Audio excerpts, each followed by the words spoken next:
Olá, sejam bem-vindos e bem-vindas ao Pode Ser Espírita, que está começando agora. E hoje com um tema intrigante e necessário: animais e espiritualidade. Você já parou para pensar se eles têm alma? E caso eles tenham, será que eles reencarnam? Reencarnam sempre na mesma espécie?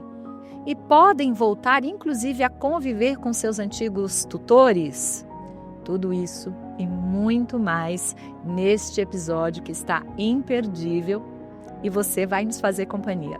Eu sou Rosânia Della Bruna, hoje estou aqui em parceria com a Eide Vilela, é um prazer estar com vocês e juntas nós vamos explorar todo este conteúdo com alguém que é realmente sumidade nesse tema. Eu não vou dar spoiler porque já estou passando para a Eide fazer a apresentação da nossa convidada. Obrigada, Rosânia. Com muita alegria, nós estamos aqui para receber a doutora Irvênia Prada, ela que tem um currículo maravilhoso, que nós vamos falar um pouquinho dela sobre o assunto dos animais.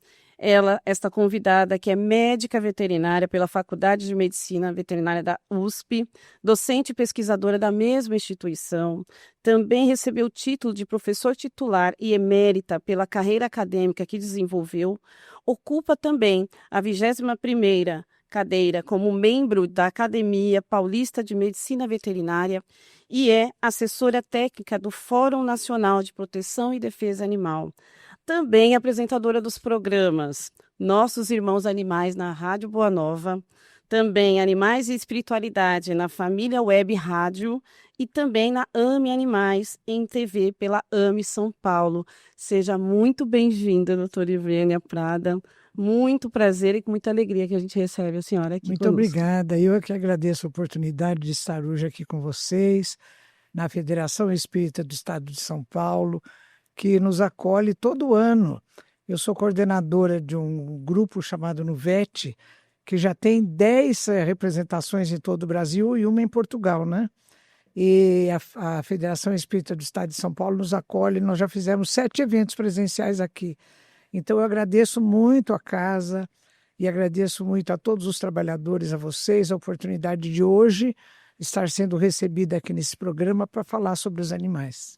Nós queremos agradecer, porque inclusive quem já estudou aqui na Federação Espírita do Estado de São Paulo, fez principalmente curso de educador, expositor na época, conhece as suas obras. Vou falar um pouquinho rapidamente, então.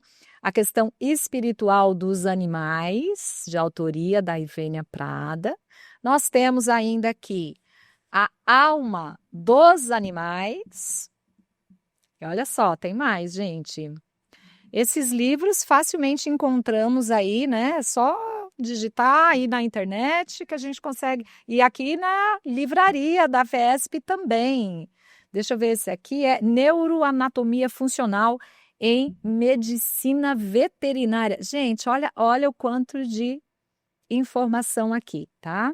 Então, amplia muito todo o nosso conhecimento, principalmente em relação à questão espiritual dos animais. Aqui, ó, o cérebro triuno.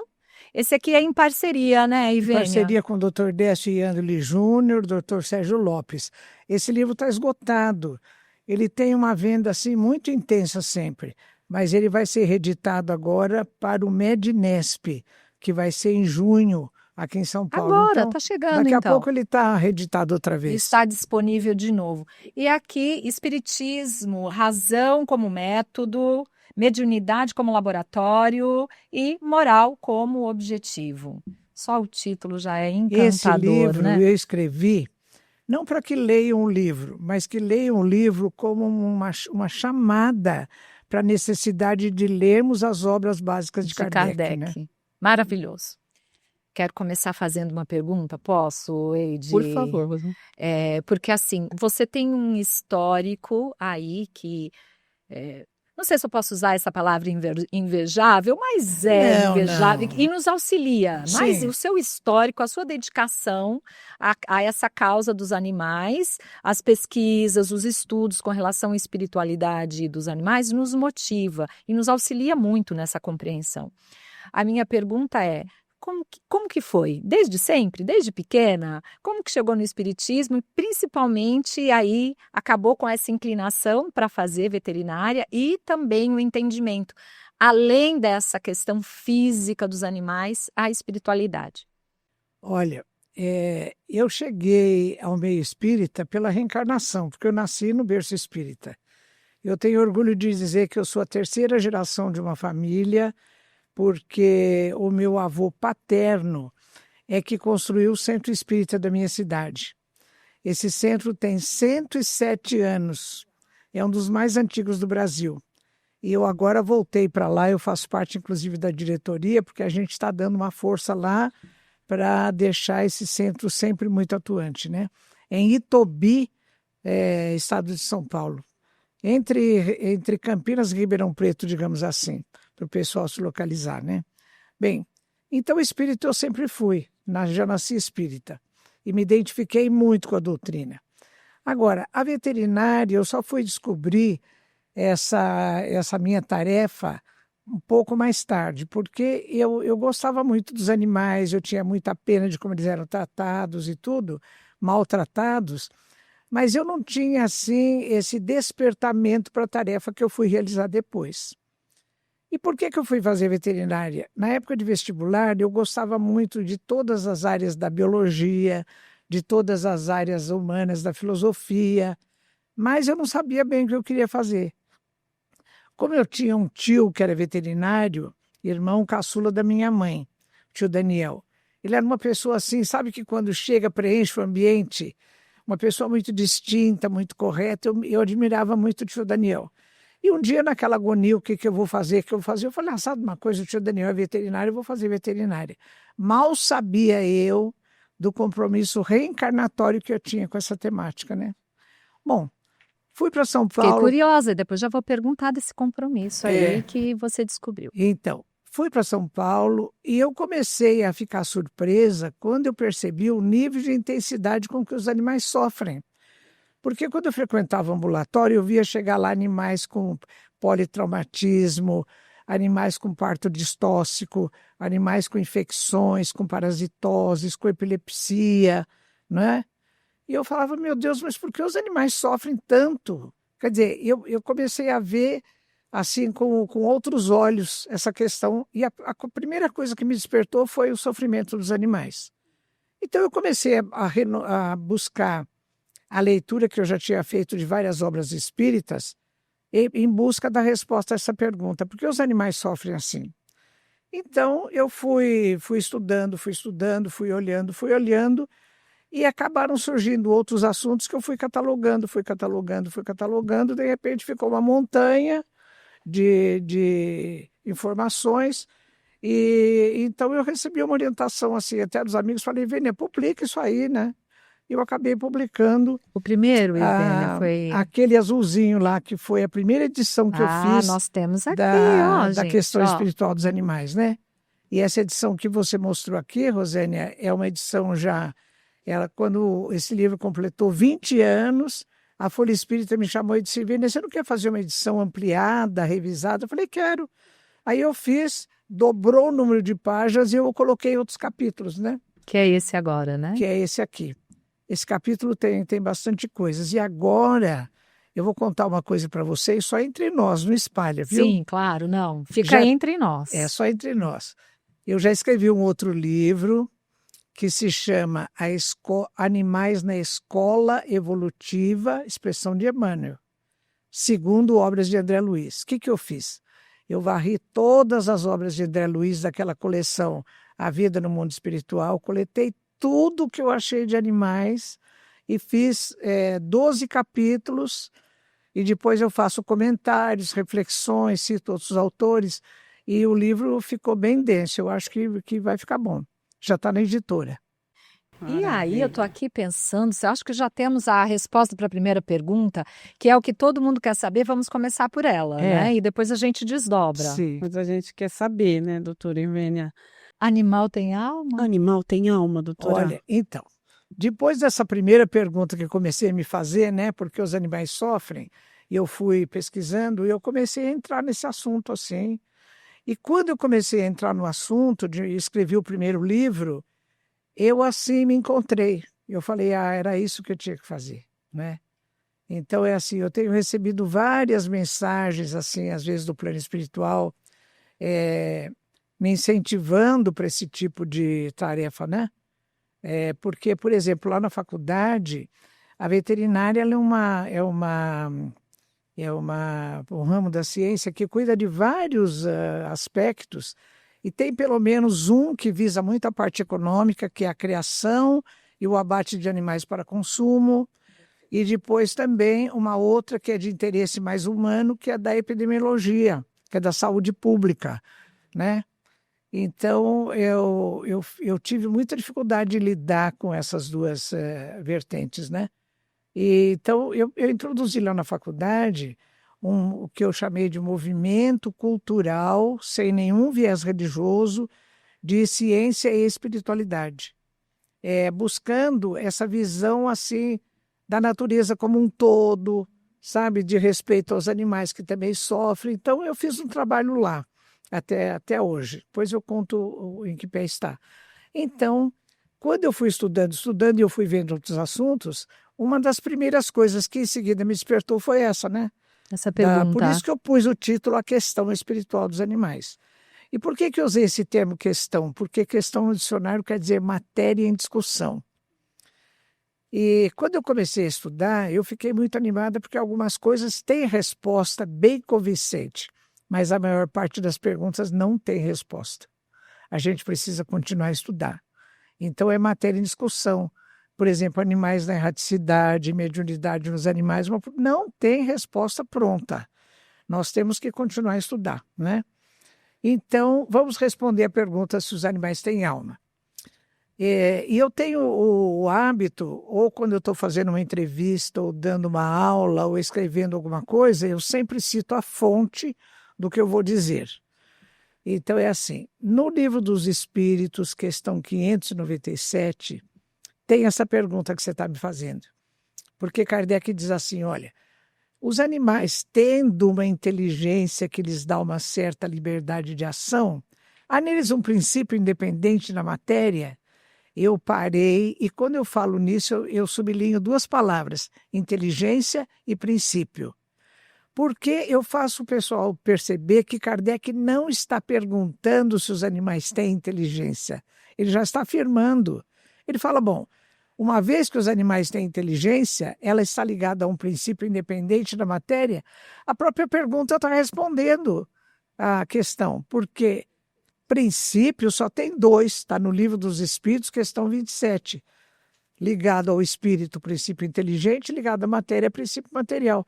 Se a inteligência está ligada a um princípio independente da matéria, qual é o outro? É o espiritual. E a resposta é positiva, sim. Os animais sobrevivem à morte do corpo físico, portanto, eles têm uma essência que sobrevive a essa morte, que é o princípio espiritual ou o princípio inteligente, né? Então, a resposta é totalmente afirmativa.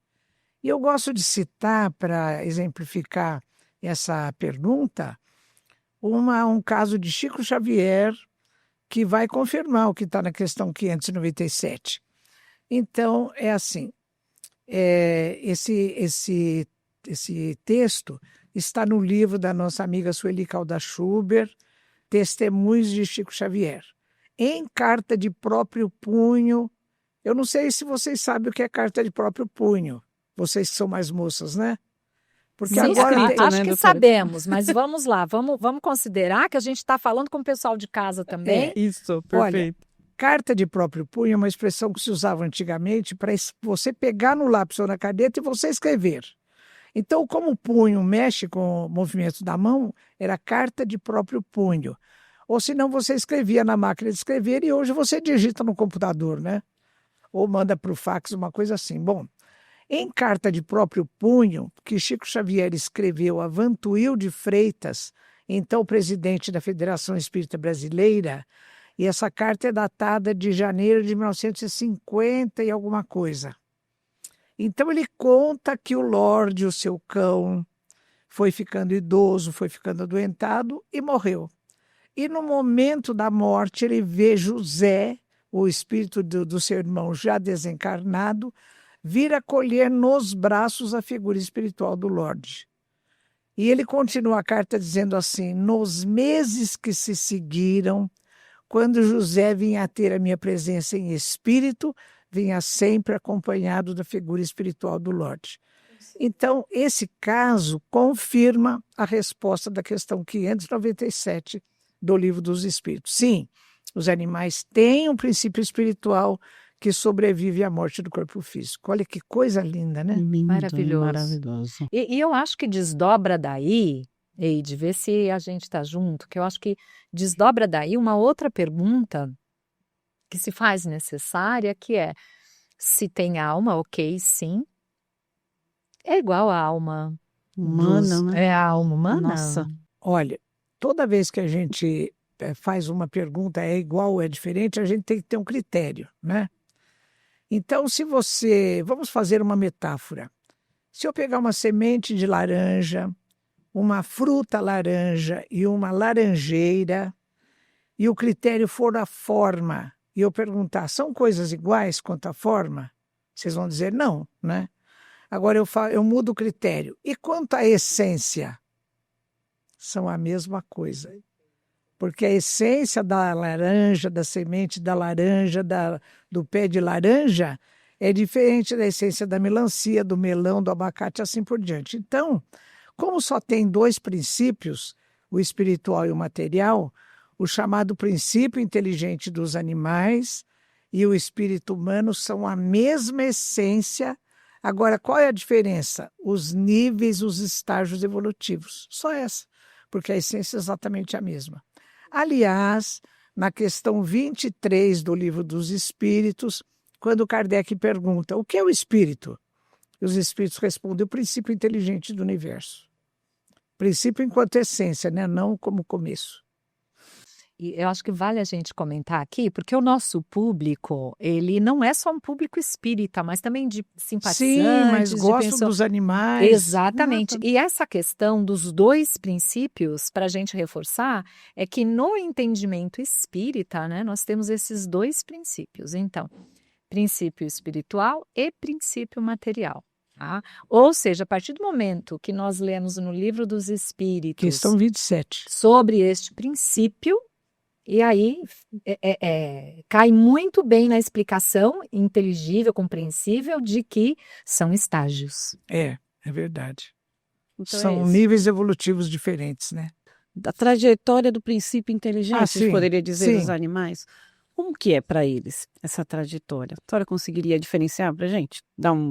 Olha, você está falando em trajetória, assim, haveria uma sequência, Perfeito. por exemplo, de tal animal que... Olha, eu cansei de procurar e não achei uma resposta na obra espírita. A única coisa é que é uma informação na Gênese de Kardec, capítulo 11, que trata da Gênese espiritual, quando ele fala a partir do item 15 e 16 o seguinte: corpos de macacos teriam sido muito adequados a servir de vestimentas aos primeiros espíritos humanos que vieram encarnar na Terra, necessariamente pouco avançados, tanto em inteligência quanto no corpo físico, né?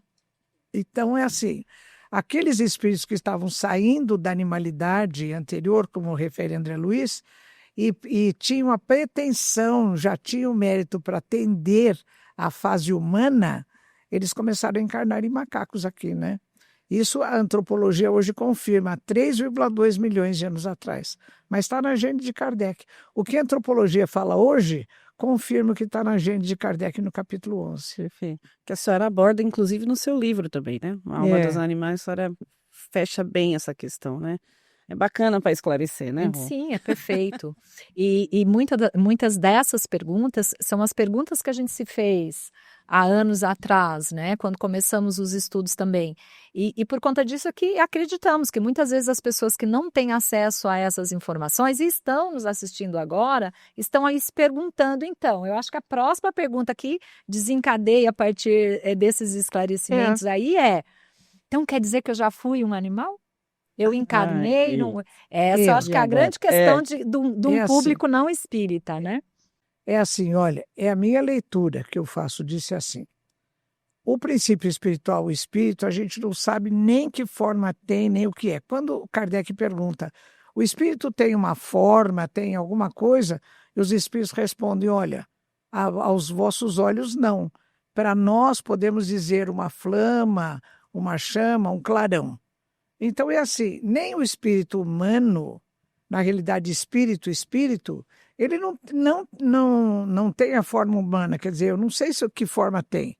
É uma flama, um clarão, né? Quem tem forma de ser humano como o nosso corpo é o perispírito, que é moldado pela mente do espírito. E que provém do princípio material, inclusive. E que vem do princípio espiritual. Agora, esse princípio espiritual, o espírito, ele vai estagiando na matéria. Ele vai estagiando aqui, ali, vai indo. À medida que ele vai evoluindo, ele vai conseguindo gerenciar organismos mais complexamente organizados. E Calderaro, no livro No Mundo Maior, eu tomei um susto quando eu li isso de Calderaro, viu? Mas ele diz assim, a crisálida da consciência que reside no cristal a rolar no fundo dos rios, aí já se acha em processo liberatório. Crisálida é aquela fase do ciclo reprodutivo da borboleta em que a pupa, que é a larvinha, está dentro do casulo. Ela fica ali uns 15 dias, ela sofre uma metamorfose e quando o casulo se rompe, sai a borboleta voando. Aliás, André Luiz, ele faz uma metáfora da metamorfose animal, né? Falando do nosso processo evolutivo todo, especialmente no desencarne, quando nós aproveitamos o material da histólise do corpo físico para a histogênese espiritual do perispírito, né? É lindo isso. Então, o que vai acontecer nesse progredir do princípio de evolução do princípio inteligente e do material? Então, o princípio inteligente, o espírito, ele vai estagiando. Não é assim, o espiritinho da lagartixa que virou espiritinho do jacaré, que virou... Não. O espírito é uma coisa, a matéria é outra, né? Ele vai estagiando aqui, vai estagiando ali. Então, toda a obra espírita, ela é altamente sugestiva de que esse princípio inteligente vai atuando desde o nível mineral, como sugere Calderaro, no vegetal, nas formas mais simples do reino animal, até a fase humana, e que não para aqui, porque nós não somos o ponto final do processo evolutivo. Nós tendemos à angelitude, né? Então, a nossa caminhada ainda é muito, muito longa. Mas o princípio inteligente é que faz o seu aprendizado e vai tendo condições para estagiar na matéria à medida que ela vai compondo organismos mais complexos, né? André Luiz deixa isso bem claro em Evolução em Dois Mundos, né? É muito bonito esse estudo. Então, a gente pode dizer aqui, para quem está nos acompanhando, que não, nós não fomos um gatinho ou um cachorrinho, né? O princípio inteligente já estagiou princípio no gato, inteligente. no cachorro, aqui, ali, no mineral e tudo mais, né? Ou seja, há uma transformação depois disso tudo, quando a gente chega num determinado momento que pode alçar novos voos e aí entrar nesse outro né? reino, a borboleta, a borboleta que a gente chama hominal. Só um ajustezinho aqui, quando eu falei do princípio material, na verdade estava me referindo ao perispírito. Ao perispírito, só para não ficar... Sim. É verdade. Só para não ficar confuso aqui. Tá certo, tá certo. Agora... Eide, eu estou aqui muito empolgada. Desculpa, vou abrir espaço para você, porque eu estou muito empolgada. Eu tenho 1000 perguntas aqui. Pois é, nós já estamos falando, como a doutora colocou bem para nós, né, Irvênia? Essa trajetória do princípio inteligente. E depois, eles desencarnam, a gente pode falar assim? Morrem. Como é que fica? Embora que você já deu um spoiler aí, sim, antes, mas diz que é assim... Olha... mais Sim. esclarecidamente. As pessoas me perguntam muito com o seguinte interesse: será que depois que o meu cachorro ele vai voltar para mim, onde é que ele fica e tal, né? Isso. Então, a primeira coisa que eu digo é assim: olha, tenha confiança de que, como aqui no plano material tem gente que cuida dos animais, que gosta dos animais, lá no plano espiritual também tem. Na Folha Espírita, um determinado número da Folha Espírita tem uma comunicação transinstrumental de Konrad Lorenz, que foi o pai da etologia. É um prêmio Nobel, ele era biólogo, e zoólogo, né? Estudava os animais, e ele dá uma comunicação dizendo que ele é líder de uma equipe que recebe os animais desencarnados no plano espiritual. Então é assim, tem equipes que recebem, tem equipes que cuidam dos animais. Então a primeira coisa que eu digo para as pessoas, né? Vamos ter confiança que Deus é Pai e a bondade de Deus se estende a toda a sua criação, né? Agora, depois que eles morrem, é uma questão, é uma das questões. Porque assim, tem pelo menos duas questões, a Livro dos Espíritos, questão 600, e na Gênese, não, no Livro dos Médiuns, se não me engano, é a questão 283. Está bem claro assim, que assim que o princípio espiritual que animava um animal, com a morte desse corpo, ele é imediatamente aproveitado pelos espíritos para animar outros seres. Então, existe até uma conclusão. Assim, no mundo dos espíritos, não existem espíritos errantes de animais, apenas espíritos humanos. Mas, meu Deus, a literatura espírita é farta de relatos de animais no plano espiritual, é farta. Auxiliando, inclusive, em resgates, né, de zonas assim com muito sofrimento. Então, é uma questão. Então, a questão, eu repito, né? É aquela matéria que ainda está em discussão. Quer dizer, tem ou não tem? Mesmo porque a gente tem que pensar o seguinte, de que animal nós estamos falando? Tem desde gafanhoto, tem aranha, tem ameba, tem primata não humano, tem todo tipo de animais. Não é possível que para todos não existam algumas variações de processo reencarnatório, né? Então, por exemplo, certa vez esteve aqui em São Paulo Hermínio Miranda, aquele escritor. Olha, eu sou assim fã de carteirinha de Hermínio Miranda, né? Tem mais de 30 livros publicados, uma coisa maravilhosa. E num dos livros dele, Diálogo com as Sombras, ele diz assim, que quando ele consegue trazer o chefe de falanges obsessoras à sessão de desobsessão, quase sempre eles se apresentam montados em animais. Para que ele escreveu isso? Eu abordei e disse, olha, eu preciso perguntar uma coisa para o senhor. Qual é a essência dessa figura dos animais que o senhor vê? Ele falou, Hervênia, eu não sei, mas eles vêm montados em animais. Aí começamos a conversar, levantamos pelo menos 3 possibilidades.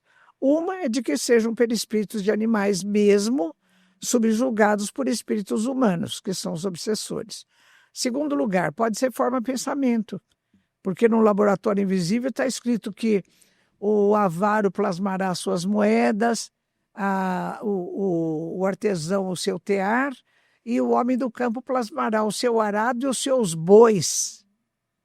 É uma possibilidade. E a terceira possibilidade é que espíritos humanos estejam transvestidos em figuras animais, como é o caso da loba, do livro Libertação, né? Então chega aquela mulher que é muito... ela tem muitas dívidas morais, e Gregório vê que ela tem aquela coisa toda e ela então diz, você não passa de uma loba, e ela aceita a sugestão dele e ela mesma induz o perispírito a assumir a forma de uma loba, né? E essa lição eu achei muito instrutiva porque ela traz um outro conceito que é de que ninguém modifica ninguém. A pessoa aceita a sugestão e ela mesma se modifica para o bem ou para o mal, né? Isso também é assim. Bom, então, pelo menos essas 3 possibilidades agora. Porque na obra espírita, por exemplo, no Nosso Lar, então, André Luiz fala que aves monstruosas voam para lá para cá, ele chega num lugar, tem animais pastando. Que animais são esses? Né?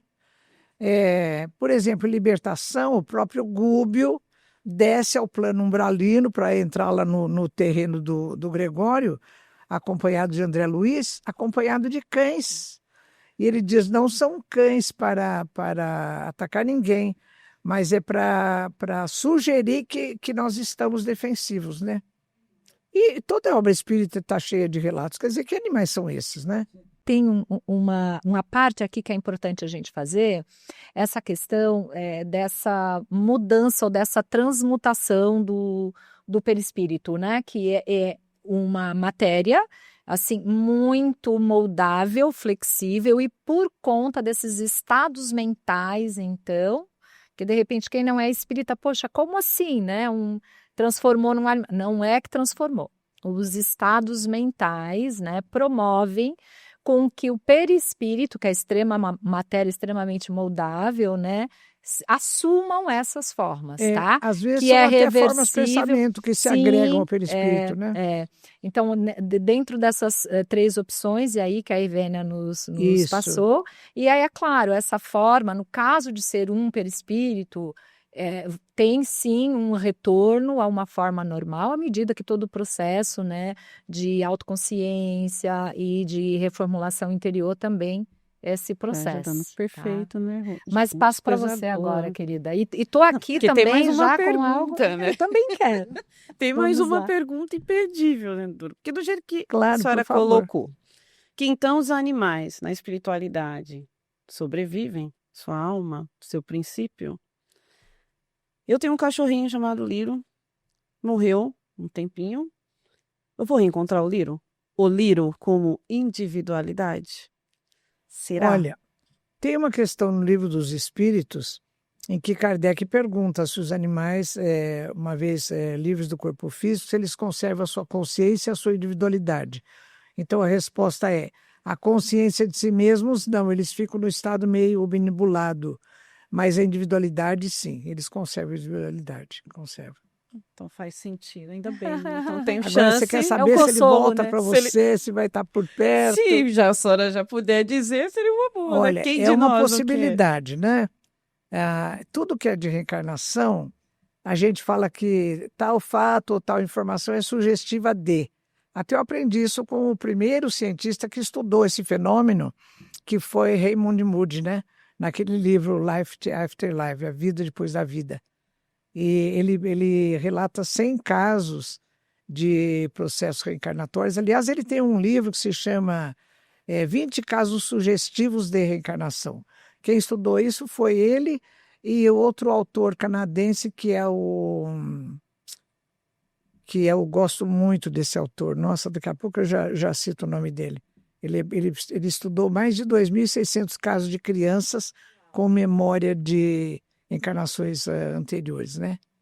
Ele é um cientista canadense. Então, qual era o peso da pergunta? Eu divaguei tanto que eu me esqueci da pergunta. Se o Little ou qualquer bichinho que esteve conosco, Sim, se ele volta. ele volta. Se ele volta.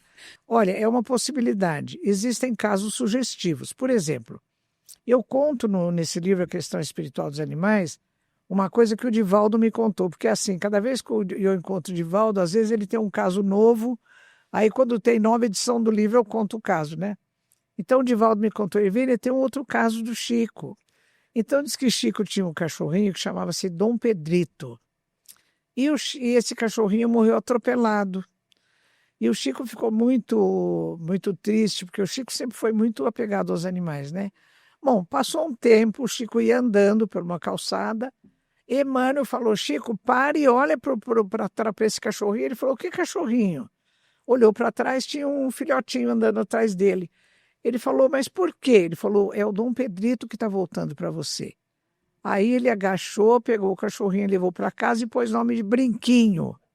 Então, meus amigos, segundo o relato que Divaldo me fez pessoalmente, quem tiver essa história de Brinquinho e Dom Pedrito, o Brinquinho é a reencarnação do Dom Pedrito, segundo o Divaldo, né? Ai, que maravilha. É possível. Um consolo, então, hein, possível. Rô? Obrigada, doutora. Eu quero tocar num ponto Sim. dessa nossa resistência de maneira geral, não os espíritas, né? Mas os espíritas, inclusive, já venceram a barreira de que Deus criou os anjos como criaturas perfeitas, né? E a gente sempre se perguntava, poxa, mas por que não eu, né? Então o espírita já sabe que, na verdade, os anjos passaram por todos esses estágios e adquiriram, né, pelo seu próprio trabalho, pelo Claro, esforço claro. de si próprio, essa condição que vivem hoje, que é aí o nosso futuro, é o que nos aguarda. Mas então, essa resistência e às vezes dificuldade até em aceitar que como princípio inteligente podemos estagiar, né, em espécies animais, talvez isso está muito ligado a essa visão que a gente teve culturalmente aí, nessa visão antropocêntrica. E Totalmente que aí antropocêntrica. tudo que está no entorno serve para mim como instrumento, eu vou usar, é para o meu bem-estar. Talvez é isso que a gente tem que vencer para olhar para esses irmãos Totalmente. da retaguarda, que na verdade deveríamos ser seus tutores, né? Totalmente, Rosane, você tocou num ponto muito importante. Por quê? A gente tem um resíduo cultural desse antropocentrismo, né? Que veio de muito tempo, isso é milenar, né? Porque o ser humano, como ele é um indivíduo muito inteligente, ele usou a inteligência dele ainda pelo seu nível evolutivo a desejar para explorar, para subjugar, para tirar vantagem para si mesmo, né? Constituindo esse modo de pensar e de agir que é o chamado paradigma antropocêntrico. Antropós do grego ser humano, né? Quer dizer, todas as ações são centradas em benefício do ser humano, ainda com a recomendação de que o conhecimento da natureza deveria ser feito para melhor você ter condições de explorar os elementos da natureza em seu Ou benefício, seja, né? de maneira mais ética, né? É. Então, na própria chamada Revolução Científica do século XVII, quando várias figuras luminosas, Descartes, Galileu Galilei, Francis Bacon, quem mais? Começou com Copérnico, né? Então, eles conseguiram tirar o pensamento científico, o conhecimento, das amarras dogmáticas da religião. Porque era assim, o conhecimento absolutista não se podia desdizer o que os mestres diziam. Então é assim, desde Aristóteles, século IV a.C., ele preconizava o geocentrismo.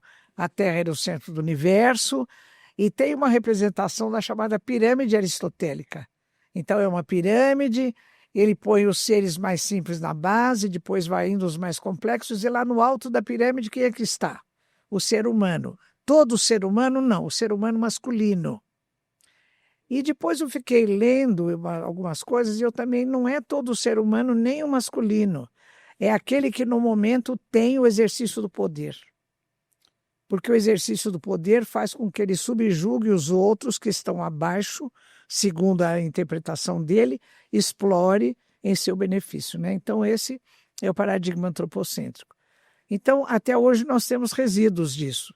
Então, assim, para que existem os animais? Para nos servir. Os animais não existem para nos servir. Eles podem estar ao nosso lado, nos ajudar, vigiando a nossa casa, nos fazendo companhia. Você vai passear na rua, você leva o seu cachorro, não deixa de ser um elemento defensivo, né? Mas eles não nasceram, não vivem para nos servir. Eles têm existência própria. O princípio inteligente está estagiando ali e aprendendo, né? Então, esse resíduo, o que traz também dessa Revolução Científica do século XVII? Por influência religiosa, porque quase todos eles eram profundamente religiosos. Galileu era afilhado do Papa, René Descartes era profundamente religioso, Isaac Newton fez a carreira religiosa, e outro, que é o Francis Bacon, ele preconizava que se deveria conhecer bem a natureza para que se pudesse explorá-la em seu benefício.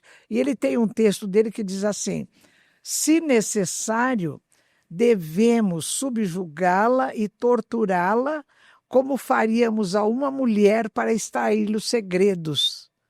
Olha a consideração que tinha para as mulheres naquela época, né? Então, devia torturar a natureza como se faria uma mulher para extrair os segredos. Esse é um resíduo que nós temos ainda, infelizmente, né? Mas já está também no berço um outro paradigma, que é chamado biocêntrico. Ele não é hierárquico, não tem nada de quem está em cima, quem está embaixo, não. Ele é uma rede, é uma tendência à rede.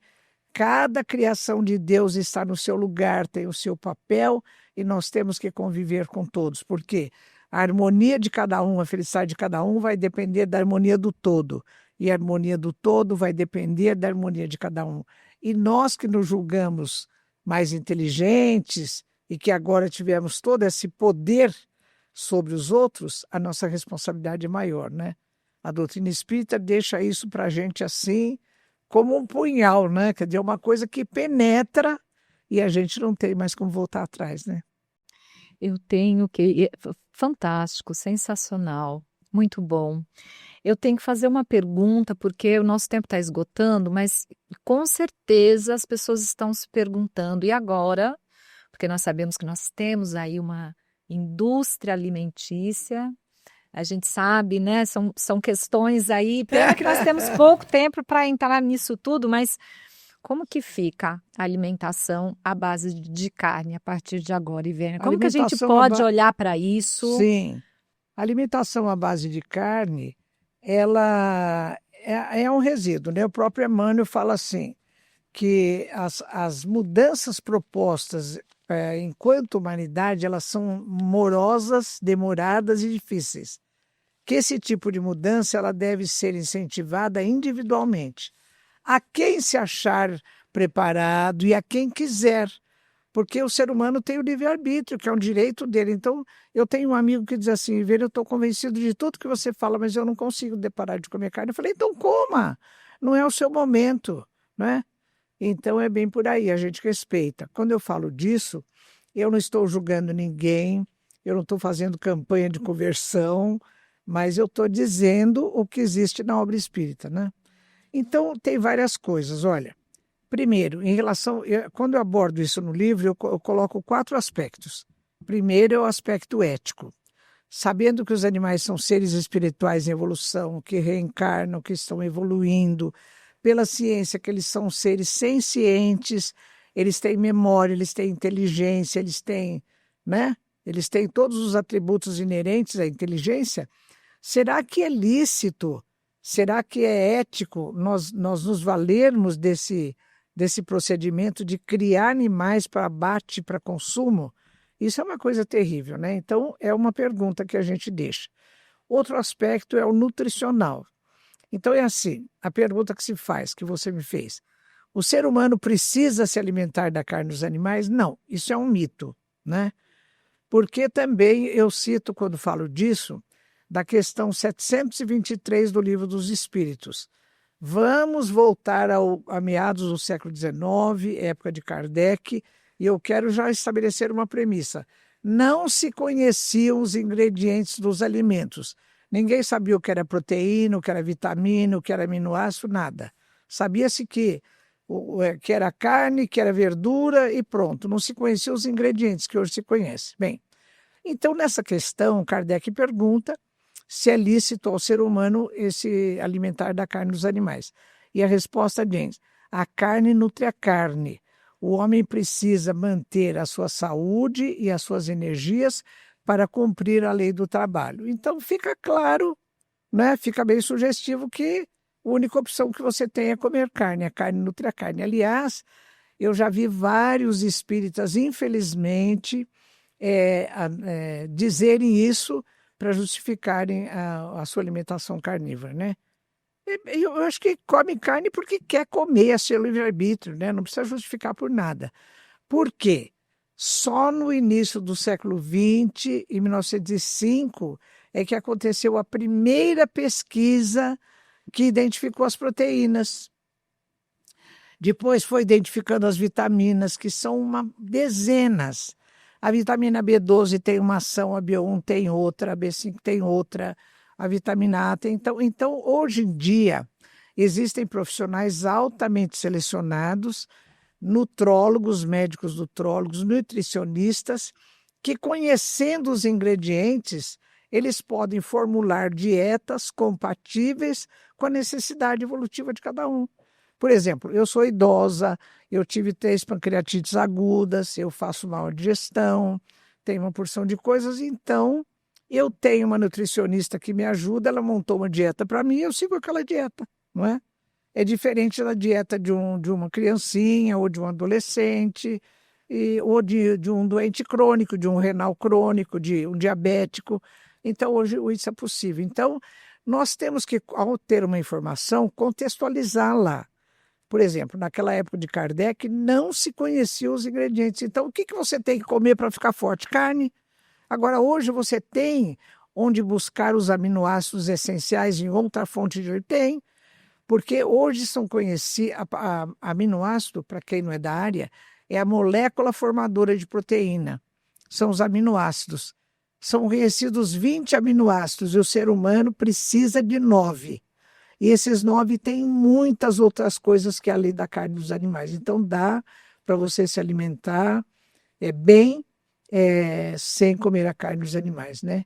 Mas eu peço que quem for fazer isso, não faça porque visando a sua saúde, né? Porque tem algumas restrições alimentares visando a saúde. Tudo bem, isso é válido, mas eu gostaria muito que você falasse, não, eu quero poupar a vida dos animais e o sofrimento deles. É lindo, né?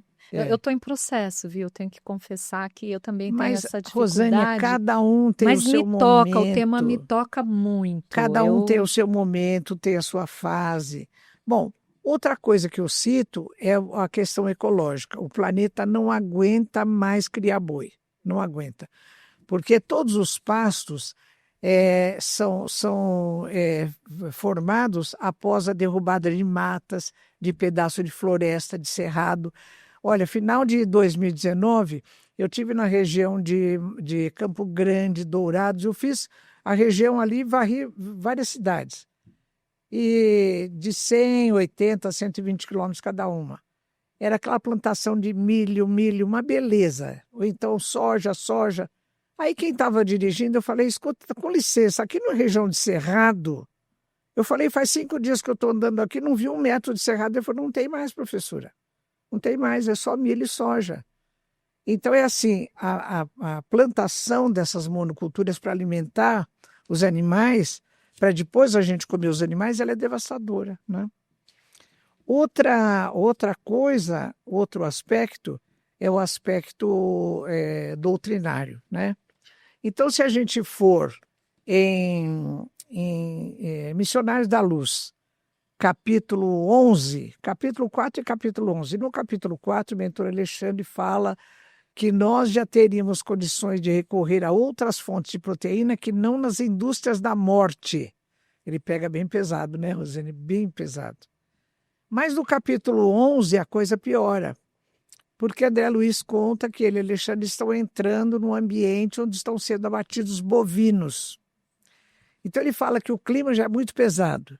Mas ele fica, assim, muito surpreso quando ele vê um grupo de espíritos de baixíssima condição evolutiva, expressão dele, atirarem-se sobre os corpos dos animais que estão sendo sangrados para usufruir o fluido vital que emana do sangue desses animais. Quer dizer, é um tema, assim, muito, né, muito pesado. Então, André Luiz mesmo ele faz um comentário. Será que estarei revendo cenas do Levítico? Eu, como já conhecia as cenas do Levítico, porque o Levítico é o 3º livro do Antigo Testamento, que trata dos procedimentos, dos regulamentos para holocaustos e sacrifícios. Então, é assim, se você fez um pecadinho, você mata uma pomba. Se você fez alguma coisa mais grave, um carneiro. Agora, se foi uma coisa muito grave, um novilho inteiro, que é não castrado, né? Então, e ainda o procedimento sempre tem que sangrar o animal e espargir o sangue dos animais nos altares. Quer dizer, que nível evolutivo tinha essa entidade para pedir essas coisas, né? Mas naquela época, como era tudo compatível com o processo evolutivo do momento, né?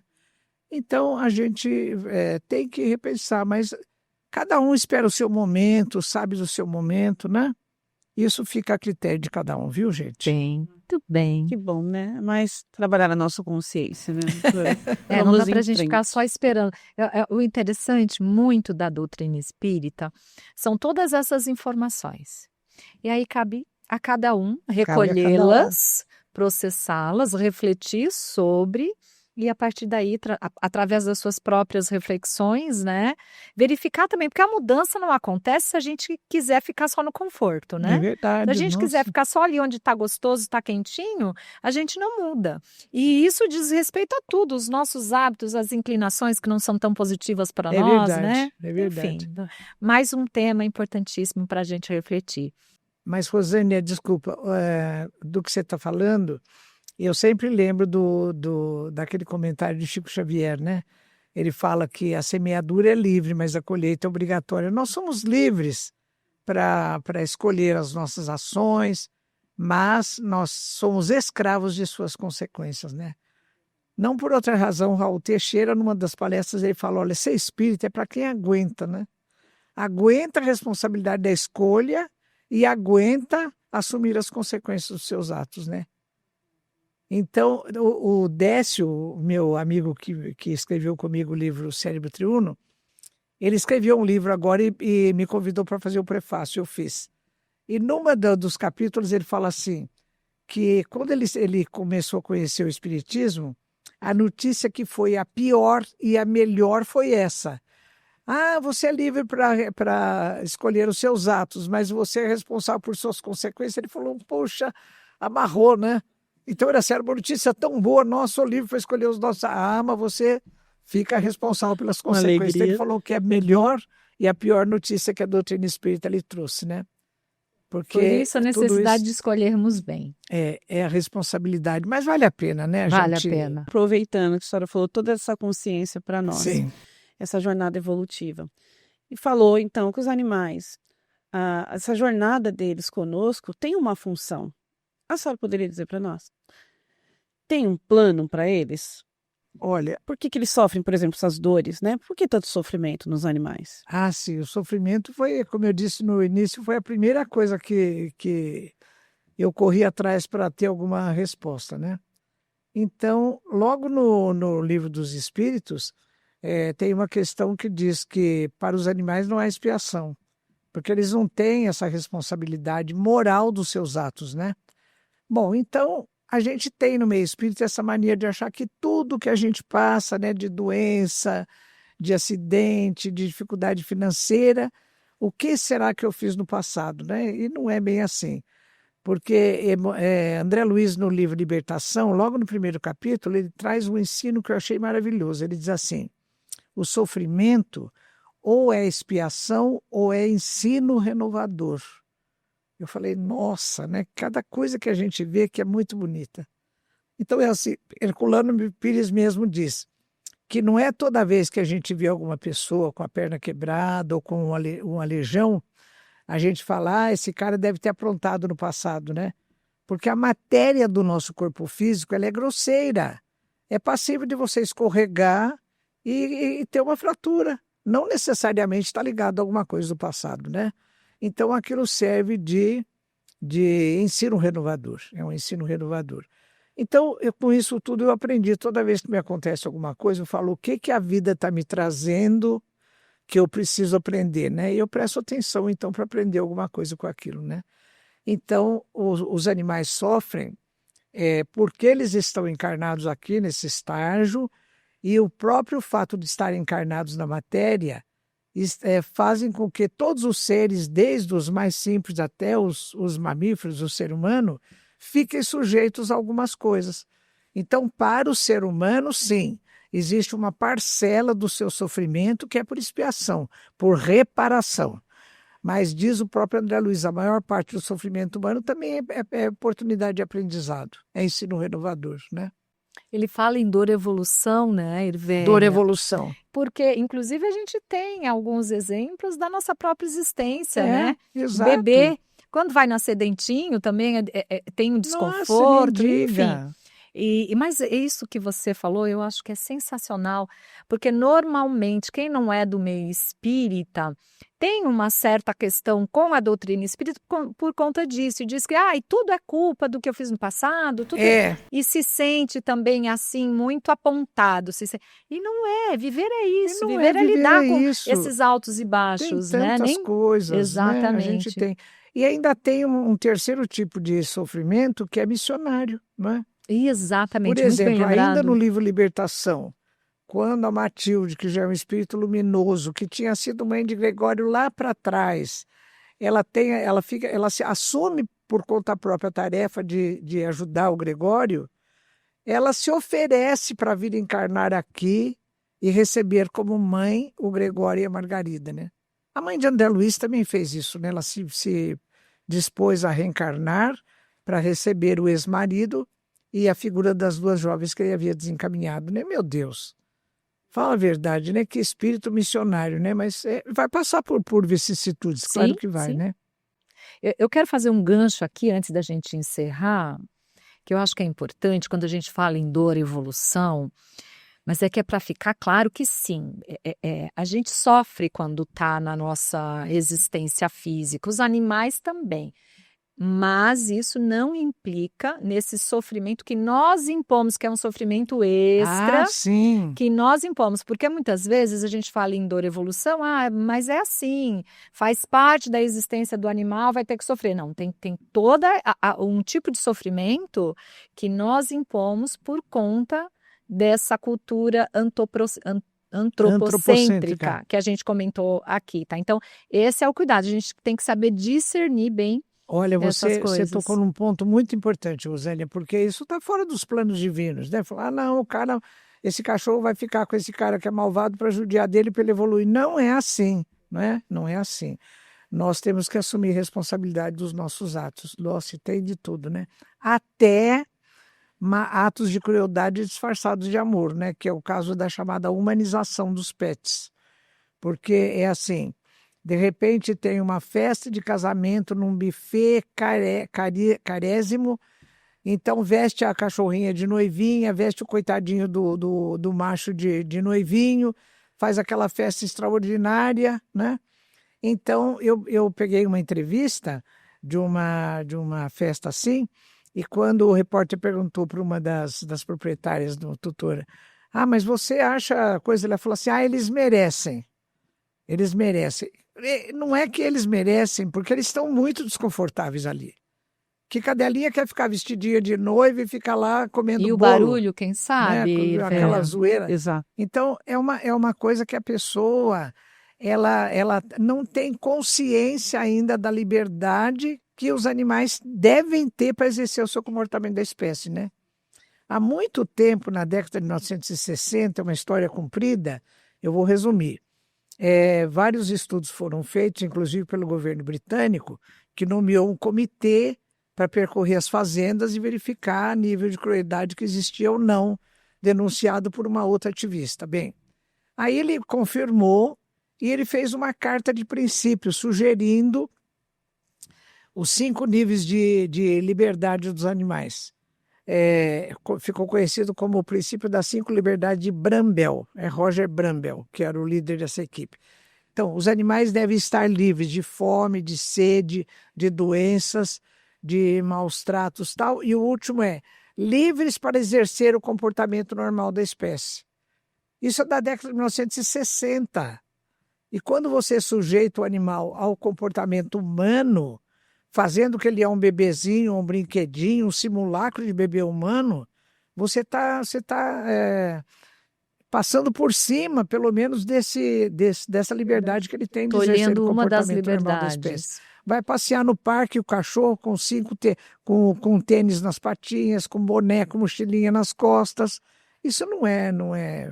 Isso é um sofrimento que está impondo. E fora outras coisas, né, Rosane?